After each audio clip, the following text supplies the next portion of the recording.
9. 행화의 변. 치료를 받고 난 태수는 그 길로 계복동 행화의 집을 들렀다. 언제나 마찬가지로 오늘도 형보가 먼저 와서 아랫목 보려 위에가 사방침을 빼고 들어누웠고 행화는 가야금을 심심삼아 누르고 있다. 자네 집장만 했다면서 방이 몇인가 남을 게 있나? 태수가 마루로 올라서 노라니까 방에서 형보가 이런 소리를 먼저 묻는다. 형보는 태수가 결혼을 하고 살림을 차리면 비벼 뚫고 들어갈 요량을 대고 있는 참이다. 염려 말게, 그렇잖아도 다. 태수는 방으로 들어서면서 우선 양복 저고리를 훌르덩 벗어들고 휘휘 둘러보다가 행화가 차고 앉은 가야금 위에다 휙 내던지고 모자는 벗어서 행화의 머리에다 푹 눌러 씌운다. 와 이리 수순을 피우노? 남은 가는 여학생 장가나 가길래 일하제? 행화는 익살맞게 그대로 까딱 앉고 앉아서 태수한테 눈을 흘긴다. 하하, 그래. 내가 요새 대단히 유쾌해. 참 볼 수 없다. 그 잘난 재미할 여학생 장가로 못 갈까 봐서 코가 쉰 대자나 빠져가고 댕길 때는 언제고, 저리 좋아서 야단 굴 때는 또 언제고. 이 사람 그렇지 않겠나? 평생 소원을 이루었으니. 그렇지만 염려 말게. 신정이 좋기로 구정이야 잊을 수가 있겠나? 아이야, 내 차 타고 서울로 가서 한강철교에 자살로 하려했더니 그런 그 말만 꼭 믿고 그만두어 예? 무렴 그렇고 말고 다 염려 말래도 그래. 시방 형화는 농담으로 농담을 하고 있지만 태수는 진정을 농담으로 하고 있다. 그는 초봉이와 약혼을 한 그날부터는 근심과 불안을 요새 하늘처럼 맑게 싹싹 씻어버렸다. 그때까지는 근심이 되고 답답하고 할 적마다 염불이나 기도를 하는 것과 일반으로 뭘 약차하거든 죽어버리면 고만이지 하고 그 임시의 번뇌를 회피하기는 했지만 그러면서도 한편으로는 어떻게 일을 좀 모면하고 싶은 마음이 간절하여 늘 불안과 더불어 그것이 가슴에 서리고 있었다. 하던 것이 영영 그를 못 피하지는 못할 형편인데 일변 한 걸음 두 걸음 몸밭으로 다가는 오고 그러자 마침 초봉이와 뜻대로 약혼까지 되고 나니 이제는 아주 예라 이놈의 것 하고 정말로 죽어버릴 결심을 하고 말았던 것이다. 해서 그 무겁던 불안과 노심으로부터 완전히 해방을 받은 것이다. 제일 큰 소원이던 초봉이한테 여학생 장가를 들어 마지막 원을 푼 다음에야 단 하루라도 좋고 이 생에 아무 미련도 없다. 그래서 장차 어느 날일지는 몰라도 그날에 임하여 종룡자약하게 죽음을 자취할 테나 그러나 그날의 최후의 일순간까지라도 이 세상을 깊이 있게 폭넓게 단연코 즐거운 생활을 해야만 한다. 그래 하자면 첫째 초봉이로 더불어 맺은 꿈을 최대한으로 호화롭게 꾸며야 한다. 그러나 그러면서도 한편으로는 많이 뚱땅거리고 술을 마시면서 놀아야 한다. 계집도 할 수 있는 것 여럿을 두고 지내야 한다. 하니까 행화도 그대로 데리고 다닐 테다. 돈도 도둑질도 좋고 빚도 좋고 사기 횡령 다 좋다. 재주껏 끌어대면 그만이다. 즐겁고 유쾌하자면 그러므로 몸에 고통이 없어야 한다. 그러니까 병원에를 다니면서 성병도 치료를 받아야 한다. 이렇듯 태수는 마치 무슨 의식을 거행하는데 순서를 작정해 놓은 것처럼 앞 일을 가등하고 분명하게 짜놓았다. 해서 그는 진정으로 유쾌하고 명랑했던 것이지 조금도 억지로 그러는 것이 아니었던 것이었다. 태수와 행화가 주거니 받거니 한참 찌꺼리는 동안 형보는 제 생각에 골몰에 있다가 이었고 끙 하면서 일어나 앉더니 태수 앞에 놓인 혜택곽을 집어다가 한 대 피워 물고는 저도 말에 한몫 끼이자고 행화가 말로는 아무렇지도 않은 채도 다 속은 단단히 꽁한 모양이지. 와 저렇게 이쁜 수박님을 뺏기니까 고주사가 이쁘면 그저 이쁘나 돈을 주니 이뻤제. 저건 농담을 해도 똑 저따위로 한단 말이야. 와 농담고 진정인데. 그래 말이야말로 바른 말이다. 그런데 아무튼 고주사가 장가를 뜬다니까 섭섭하긴 섭섭하지. 고주사가 장가 안 가고 있으면 언제 나한테로 장가 온다 하던기요. 내는 조강지처 바라지도 않소. 그저 저건 팔자에 타고난 화력의 물건이야. 아니 장주사도 철부지 소리로 하지 않소. 더럭 성군은 행하는 그렇다고 흥분한 것은 아니나 농담하는 낫것도 아니다. 기생이면 기생답게 돈이나 벌고 다 그럴 끼지. 아이고 뭘 팔자 탄식을 하고 첩이 싫다고 남의 조강지처나 바라고 하는 거 내 그만에 구역이 나더라. 그러제 또 기생년이 무엇이나 연애한다고 껍득대는 거 내 참 눈이 시어 못 보겠더라. 아니 기생이라고 연애하지 말라는 법도 있나? 이 사람 자네 너무 겸손허이. 괜히 동무들한테 몽둥이 맞을. 기생이 연애가 어디 당한 것고? 주제에 연애로 한다는 년도 천하 잡년 기생년하고 연애하자고 덤비는 논팽이도 천하 잡놈. 아니 어째서? 여태 싱글싱글 웃고 앉아서 저 하는 양만 보고 있던 태수가 저도 어디 말을 시켜본다는 듯이 얼른 그들고 나서던 것이다. 이거 내가 때려 행함을 맞다나 차를 타고 서울로 가서 자살을 하든지 해야 할까 보아. 응? 아 그래도 난 여태 행하고 연애를 하거니 하고서 멋없이 좋아하자셨나? 당신들이 암만 그런다고 내 무척 입사를 탈래요? 아예 말도 마소. 돈 받은 연애라 카오. 문놈이 딜이 주무리던 몸뚱이. 제 몸이야 매독이 시글시글해서 그만이 한쪽이 썩어 들어가제. 그런 주제에 연애가 무어 말라 죽은 거고. 그래도 난 행화한테 연애를 한걸? 말도 마소. 그래서 고주사만 해도 나하고 살을 섞고 지내면서 단지 초봉이라 하는 색시하고 연애를 해서 장가가지 않소? 그걸 내가 시기로 하는 게 아니라 그것만 봐도 기생하고는 연애가 안 되길래 그러는 거 아니요? 이 답답한 도련님이요? 그래도 난 보니까 태수가 미처 무엇라고 대거리를 못하는 사이에 형보가 도로 말참견을 하고 나서던 것이다. 기생들도 버젓하게 연애만 하고 다 그러더라. 그게 연애라고? 활량이 오입한 거 아니고 기생이 오입받은 거 아니고 오입 길게 하는 걸 갖고 연애라 해서 하니 답답한 철부지 소리 아니요? 예, 장주차 나리님.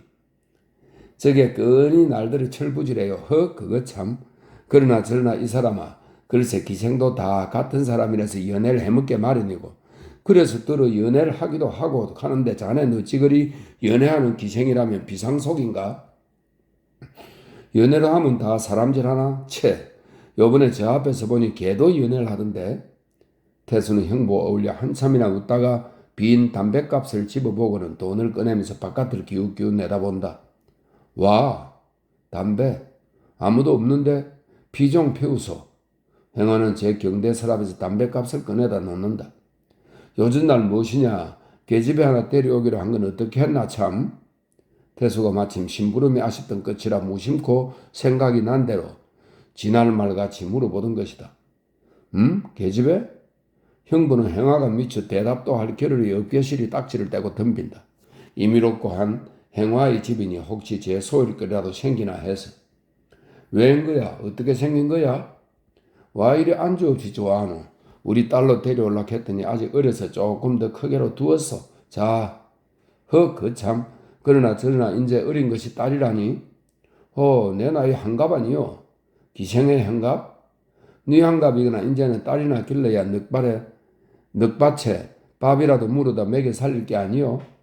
아스라, 남의 계집애 자식을 몇 푼 주고서 사다 갈랑은 딜이 등골을 뽑아 먹을 텐고. 등골은 와, 다 제 좋고 내 좋고 하제. 대체 몇 푼이나 주고서 사오기로 했던가? 하따, 장여사는 푼돈 크기 쓰나 보제. 100원짜리로 2푼이나 정했다가 쟤도 맛한다 하고 내도 급하지 않길래 후제 보자 했어. 속이 시원하오?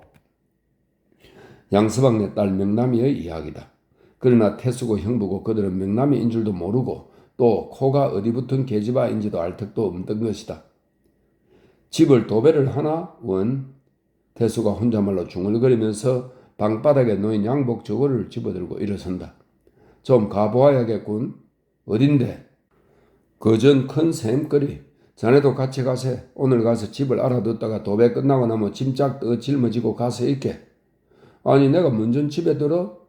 형부는 두루마리를 내려 입으면서 속으로는 어찌하면 이렇게도 군장맞게 잘 맞아 떨어지느냐고 좋아한다.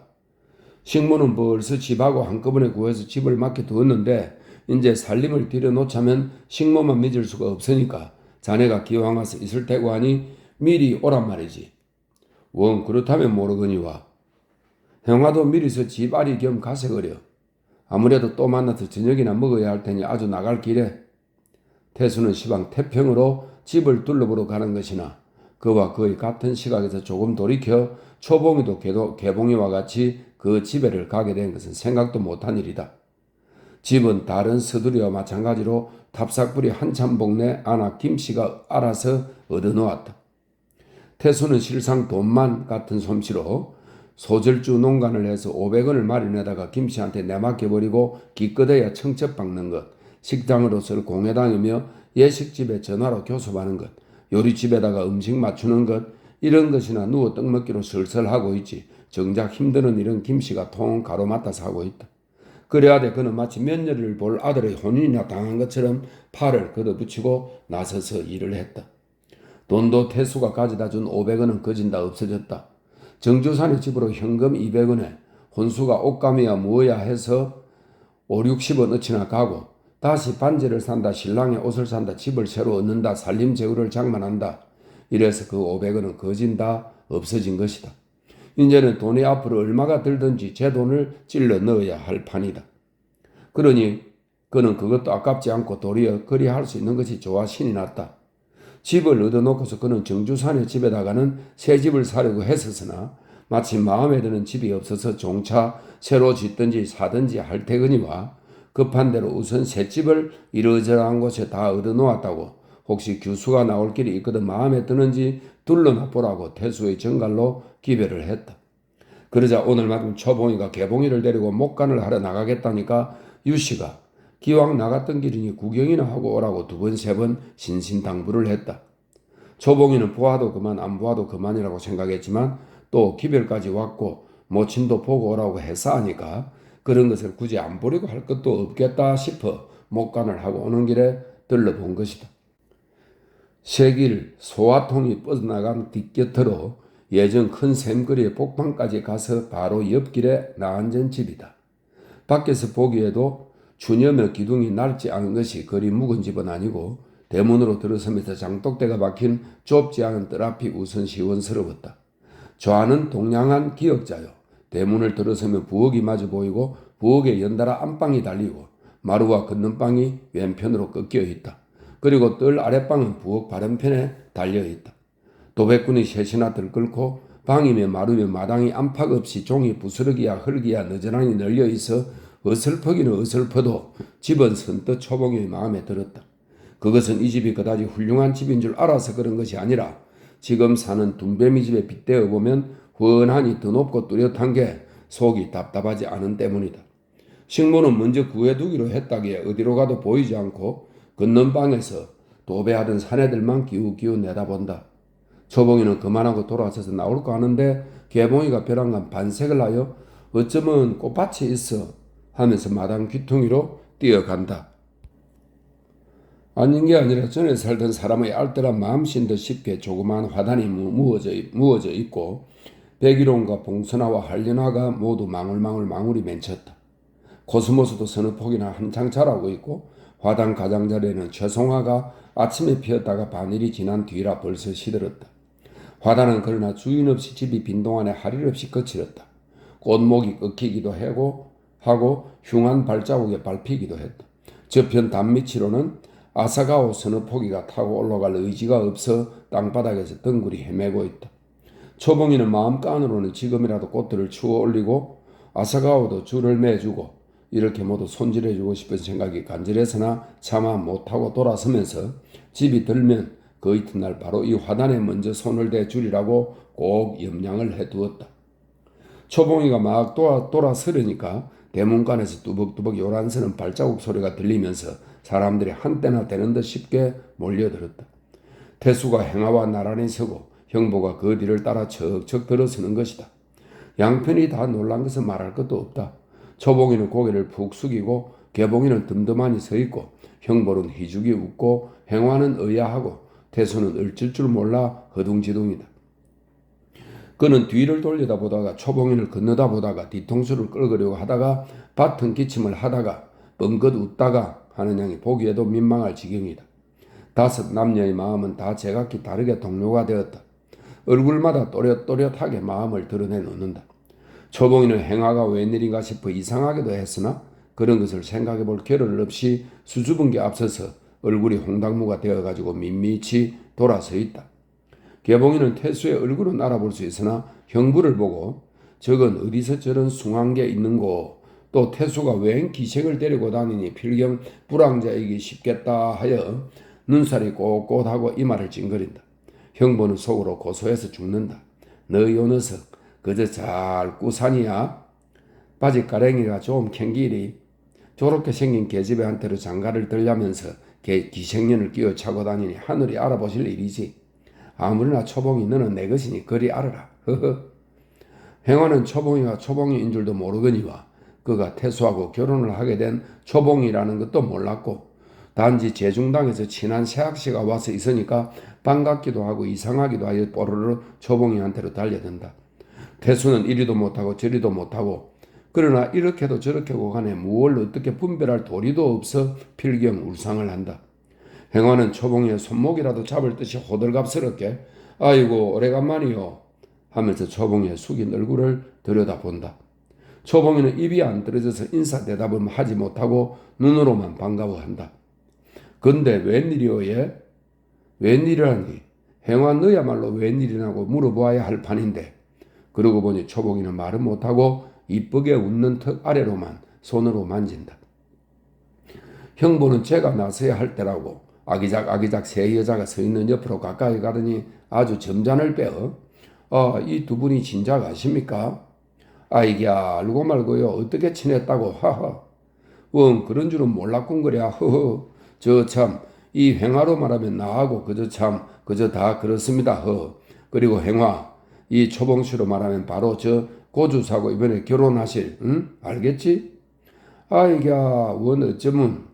행화는 신기하다고 연신 고개를 끄덕거리다가 태수를 돌려다보면서 눈 하나를 째끗한다. 그 참 두 분이 아신다니 나도 반갑습니다. 허허. 나는 이 사람하고 거기까지 좀 갔다 오느라고 이 앞으로 지나던 길인데 바로 문 앞에서 고군을 만났어요. 이만하면 초봉이나 개봉이의 행화에게 대한 의혹은 넉넉히 풀 수가 있다. 그러나 실상 초봉이는 그들이 행화를 데리고 온 것을 개봉이처럼 태수한테다 치의를 하거나 그래서 불쾌하게 여기거나 그러지는 않았고 좀 이상하게 보고 말았을 따름이다. 초봉이가 겨우 허리만 나쁘시 숙여 뉘게라 없이 인사를 하는 채하고 개봉이를 데리고 대문간으로 나가는 것을 행화가 해떡해떡 태수를 돌려다보고 웃으면서 따라 나간다. 태수는 형부의 재치로 일이 무사하게 피어 가슴이 겨우 가라앉는데 행화가 그들을 따라 나가니까 혹시 무슨 이야기나 할까 봐서 대고 눈을 흘긴다. 잘 가시오 예. 내 혼인날 국수 묵으러 갈게요. 행화는 바깥 대문 문지방을 짚고 서서 작비를 한다. 초봉이는 꼭 와달라는 말을 말 대신 웃음으로 대답하면서 고개를 끄덕거린다. 행화는 그대로 오독하니 서서 초봉이가 개봉이와 나란히 가고 있는 뒤태를 바라보고 있다. 조금 가다가 개봉이가 해떡 돌리다보더니 초봉이한테로 고개를 쳐박고 무엇라고 쎄왈거리는 모양인데 그건 행화 제 말을 하는 것이라고 생각했고 행화는 제중당 전방에서 처음 초봉이를 만났던 때부터 어딘지 모르게 그가 좋았고 그래서 말하자면 서로 터놓고 친해지기 전에 정이 먼저 갔던 것이라고 할 수 있었다.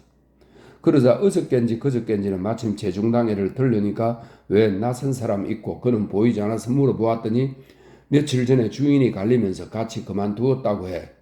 그래 심심찮은 동무 하나를 불시에 잃어버린 것 같아서 적잖이 섭섭했어.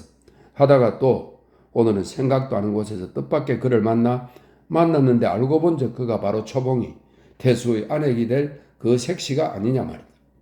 행화는 그것이 마치 모르고 구경했던 구경거리를 속내를 알고 나니까 깜빡 신기하듯이 인제야 비로소 일이 자꾸만 희한스럽고 재미가 나고 했다.